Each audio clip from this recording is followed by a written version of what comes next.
I want to try something different today because this past week has been one of the most intense weeks in American foreign policy in decades. And I have been covering it almost every single day on my political channel, The Power Pundit. If you don't know about it, the link is in the description and in the pinned comment. I talk about American politics over there, and this week there has been a lot to talk about. So today I want to give you the full picture, everything that happened, everything that it means and why. And if you pay attention, the last 7 days tell a story that the mainstream media either cannot see or does not want you to see. So let's start at the beginning. 5 weeks ago, the United States and Israel launched Operation Epic Fury against Iran. The reasons were simple. Iran was weeks away from building a nuclear weapon. Not months, not years, but weeks. Every single serious intelligence assessment, American, Israeli, European, said the same thing. Iran had over 400 kilograms of uranium enriched to 60%. Weapons grade is 90, and a leaked report from October 2025 showed that the Supreme Leader had authorized miniaturized nuclear warheads for ballistic missiles. So, the United States hit Iran's missile production, hit the Navy, hit nuclear sites, and killed the Supreme Leader. Iran responded by shutting down the Strait of Hormuz. That strait carries about 20% of the world's oil. That was Iran's biggest card. Their way of saying, you hit us and the whole world will pay. And that is where the real story of this week begins. Because Trump started setting deadlines. 48 hours, open the Strait of, or the United States hits your power grid. And then the deadline came and Trump extended it. The media said he blinked, but during that extension, Iran started letting ships through. Not all ships, not freely, but Chinese ships got through and Indian ships got through. Iran basically set up a toll booth and started picking who could pass. The second deadline, Trump extended again and more ships got through. French ships, Japanese ships, Omani tankers. The strait went from fully closed to selectively open. And the third deadline, Trump posted on Truth Social, all hell will rain down on them, glory be to God. And the media said he was bluffing again, and Iran quietly let a few more ships through again. Now, here's the pattern that almost nobody in the media is willing to describe. Every deadline comes with a threat. Every threat gets extended, and every extension comes with a concession from Iran. Small concessions, partial openings, a few more vessels, a few more flags allowed through. So Trump is not bluffing.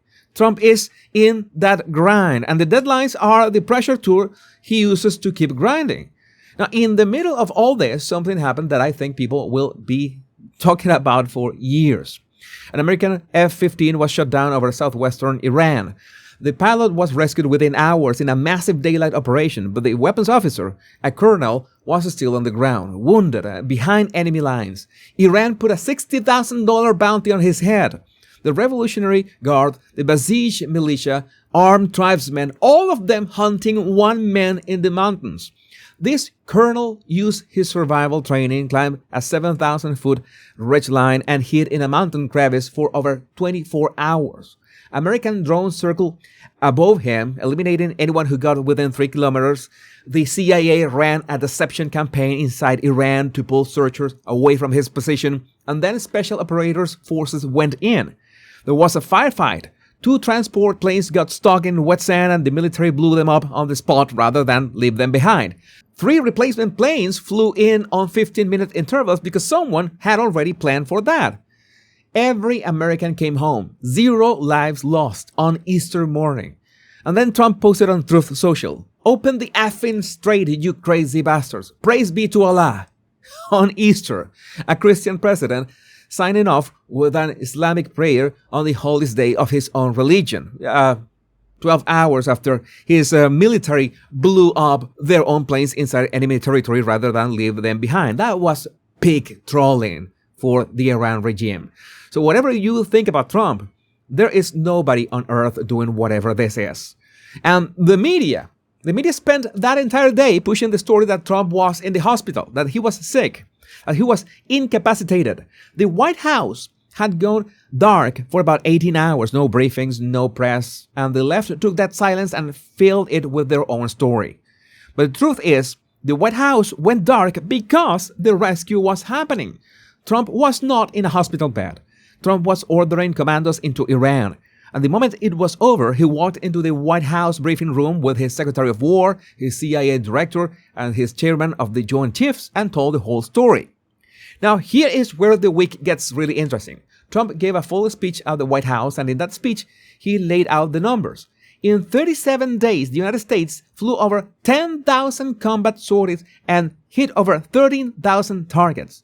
Iran managed to shoot down one plane the entire time. One, with a lucky shoulder-fired missile. Iran's navy is gone. Iran's air force is gone. Their radar, their anti-aircraft systems, their communications, all gone. Trump said, the biggest problem with the negotiations is that Iran literally cannot talk to its own people. They are passing notes with human couriers. He also called NATO a paper tiger. He said the United Kingdom told him, we'd rather wait till you win. Japan didn't help. Australia didn't help. South Korea didn't help. NATO refused to provide landing strips. But Saudi Arabia stepped up, Qatar stepped up, the UAE, Bahrain, Kuwait. The countries actually in the neighborhood, they all stepped up. And that contrast tells you everything about who's America's real allies in 2026. And then came today. Trump posted on Truth Social again, and the internet exploded. The first sentence said, a whole civilization will die tonight and never to be brought back again. People lost their minds. Genocide!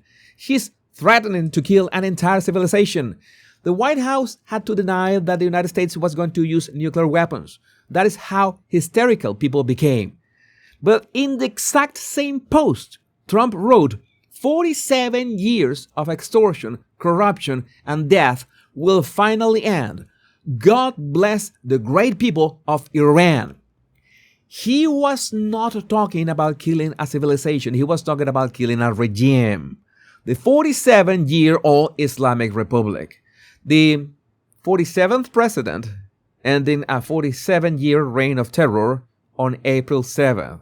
Once again, everyone who has been watching Trump for 10 years somehow forgot how he talks. One commentator put it best, and I'm paraphrasing. He said, anyone still reacting to this guy's negotiating tactics with this level of hysteria, 10 years in, should be disqualified from political commentary. I think it was Jeremy Boring. If he nukes Tehran at 8 p.m., I will admit I'm the crazy one. When he doesn't, this crowd will admit nothing and find something else to be scandalized by. And then Iran's response confirmed everything.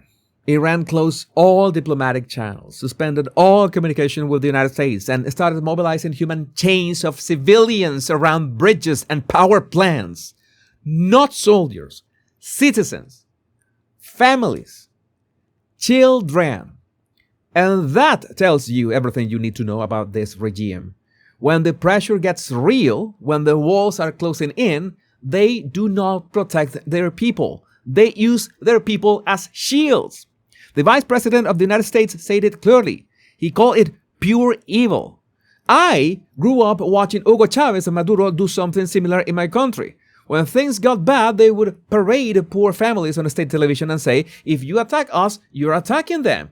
It is the oldest trick in the authoritarian playbook, and it only works if the world lets it work. So where does this leave us? I have been watching this from outside the United States, and I see something that I think most American commentators are missing. This war was never just about Iran. This war was always about the world order. Before February 28th, Iran had the largest ballistic missile arsenal in the Middle East. Iran was weeks away from nuclear weapons that could reach London. Iran controlled the Strait of Hormuz. Iran funded Hezbollah, the Houthis, Hamas, and militias across the region, and China depended on that strait for its energy imports. All of that is either gone or crumbling. So the United States did not just hit Iran. The United States sent a message to every country watching, to China, to North Korea, to Russia. The message is, the United States is back, and if you test it, this is what happens. And the Strait of Hormuz situation, that is not really America's problem. The United States produces more energy than it consumes. The countries that need that strait open are Europe and Asia. And Trump has told them very clearly, you did not help with the hard part, go get your own oil. So every day the strait stays partially closed, American oil and gas exports become more valuable. American energy dominance becomes more real, and countries that sat on the sidelines have to come to the table. So if you're watching this and you feel like something big is happening, trust that feeling, because something big is happening. And if you want to follow this story day by day, I have been covering it in detail on my channel, The Power Pundit. Link in description. So let me know what you think about this in the comments. My name is Jesus Enrique Rosas. I'm the Body Language Guy. Much love and bliss.